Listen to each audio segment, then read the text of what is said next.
I wanted to share my overall experience with this Alesis MicLink wireless system and kind of give you guys some information about what I've been doing and why I'm sharing this with you. Is one, I was trying to find a way to do a handheld microphone system for my digital SLR so I could do better audio between me and other people, but also kind of, segregate the background audio away from the dialogue, and so it'd sound a lot better. Because when you're using onboard microphones on a camera or even a shotgun mic like my Rode video mic, it those pick up exterior noises as well, and it is very distracting from the dialogue, and it just kind of makes a poor video. And I think audio is like 50% of a good video.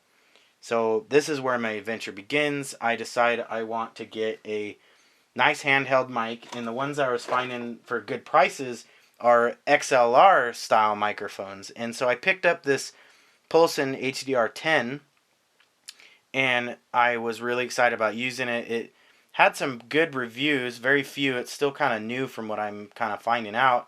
So I got this mic, and I got a really good deal on it. And so I was looking for a transmitter and receiver that I could work with my SLR, my Canon SL1 and my Canon T5i. And I ran upon the Alesis MicLink. And for under $100 in the features, it seemed to work great. Now there are some cons to it, which I'll go over in a minute. But the pros is the receiver runs off of AA batteries and off a 110 outlet plug as well. And the transmitter runs off a rechargeable battery, which is internal, and it can last up to 6 hours, which I thought was great.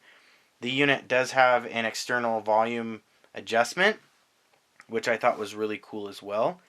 Now the cons that I knew about, but you get what you pay for when you spend $100 on something or less, and you're looking for $500 performance. It just happens.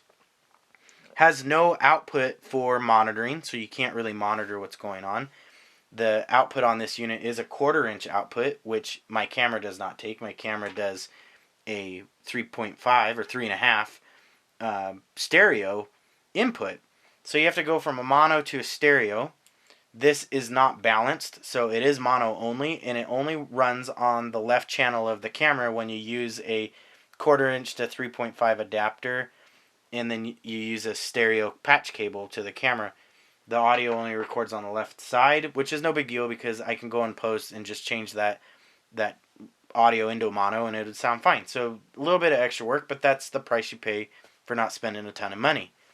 The thing that happened with this thing is I get it here just the other day. I've only had it for 2 days, and I already know it's got problems, but they say it goes up to 50 feet. So you turn the unit on, it's got a power button, and then it's got a signal button. Blinks when it has no signal. Now you turn on the transmitter, and it lights up, and the signal lights up. And the thing about this unit I notice is that they do work, but I sat with it for like a few minutes, like 2 feet away from it, thought, oh man, this thing works great, looks good.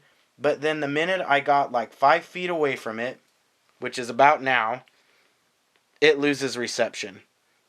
Now if I don't move around too much, see, it just loses reception. You can't even get 5 feet away from it. The other thing too is if you ever go like this and cover it, it'll actually it loses reception through your hands, and I'm like literally not even 10 inches away from it, and it shouldn't even do that if it can actually transmit up to 50 feet by what they say in the information about the unit. So it really doesn't do anything that I need it to do, and it just bums me out. So it's really not what they say it is.